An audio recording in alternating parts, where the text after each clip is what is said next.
talking to Mr. Everything, and he is a model of everything, Mr. Mark Rogers, all brought to you by Krown Rust Control, 4790 Montrose Road in Niagara Falls.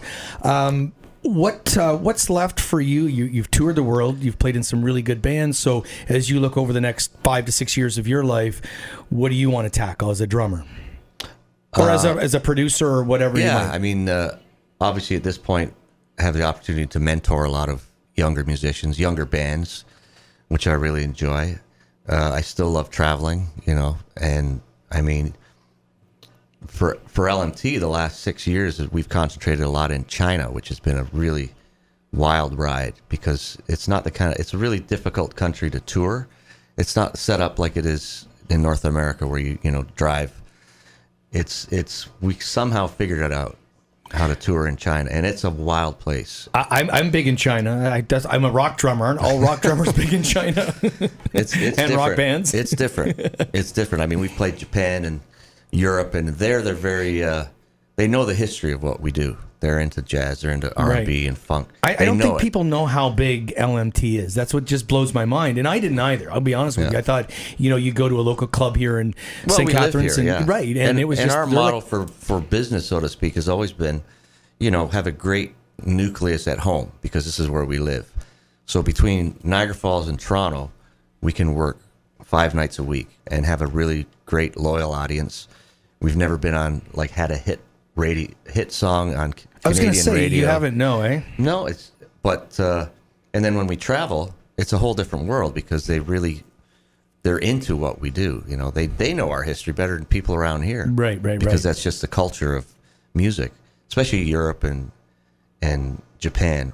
Whereas China, what I was going to say is they really don't know anything about the history of... That's why I was big in Japan and China. They either like it, they're very simple. They either like it, or they actually love it, or they don't. Right. And if they love it, it's like you got them fans for life. It's crazy. Do you still practice at all? No. Carry a practice pad, nothing like that? Well, I play so much that if I practice also and I teach, if I practice, I'd probably be just burning out my limbs and my ears. So when I don't have a gig, I just take it easy.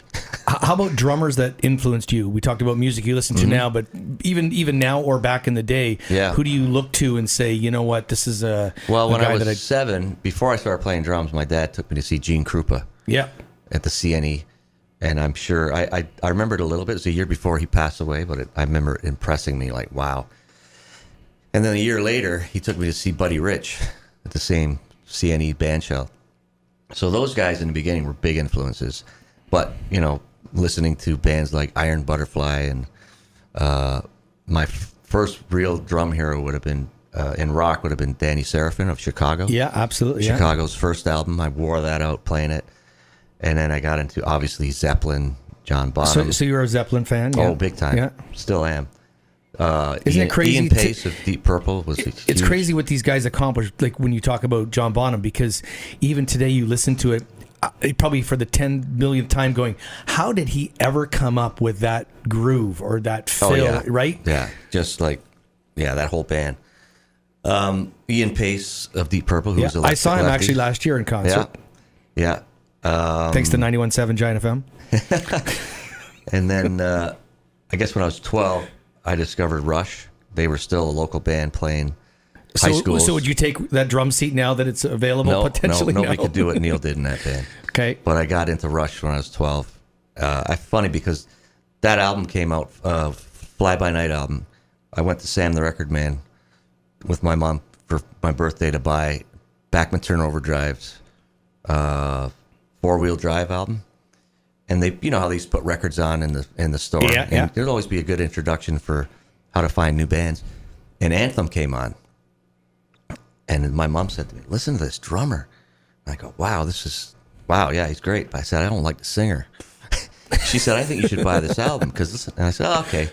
So, I had the BTO album and the Rush album. 2 days later, I was like, didn't listen to BTO. It was all Rush all the next time. 5 years. Yeah, I was a huge Rush fan growing up. Like everybody was. Absolutely, Neil Peart, arguably the most popular drummer in the world. And it's unbelievable that he's actually from St. Catharines or Port Dalhousie. Mm-hmm. And we've had the as far as Rush goes, we had a regular gig in Toronto at the Orbit Room. I was just going to bring that up in For the 20 connection. years. That was my 21 years radio now. TV segue. Yeah, That's and perfect. that's owned by, co-owned by Alex Leifson. Yeah. Have you ever played with Alex? Yeah. Met him a lot of times. Yeah, great guy. Like at his club, or Yeah. And other places, just at parties and stuff like that. So Can I get invited to those parties next time, please? he's retired now. I don't know. Who? Any other famous people that you played with that come to mind? I mean, I'm sure there have been, but Yeah, I mean, a lot of people in the R&B world, and I mean, it's when you're doing this many years, it's every week. You never know. Especially that you've been to the NAMM show, you see everybody after a while. It just becomes like, oh yeah, there's so and so. Whatever. Yeah, hung out with them last year. Yeah, So, I think I got a little shy when I met Steve Gadd a few years ago. Really? Yeah. Because he's probably my ultimate all-round favorite drummer. Is that why you play Yamaha drums, or? No, but he plays them too. Yeah. But he's probably my all-time. I think he just does everything amazing. Yeah. Yeah. We'll finish on this. I want to talk about your drums real quick. So you're endorsed by Yamaha and Sabian. Yeah. See, they don't sponsor the show, but I wore the T-shirt anyway. So always been with Yamaha? No. That's fairly new. I'd say probably in the last 7 or 8 years. I knew Sean Brown. He was the artist rep back then. He's changed positions now, but he used to come see us at the Orbit Room, and I got to be friends with him. And he just said to me, "Hey, if you ever need drums, in Canada, just let me know." So I started. I was doing some shows out in Vancouver, and I wasn't endorsed officially at that time, but he would always make sure I had a kit. And then New World Sun started going crazy globally, just playing, and I needed international support.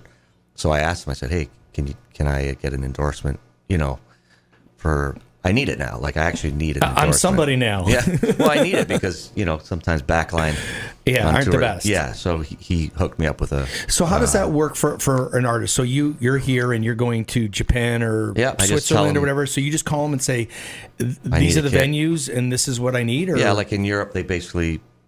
I bring a kit to the first show. Right. And then use the kit for the tour and then drop it off at the end. And you take a bus on that tour typically? Yeah. So you just put them on the tour bus? Yeah. Perfect. So it works well.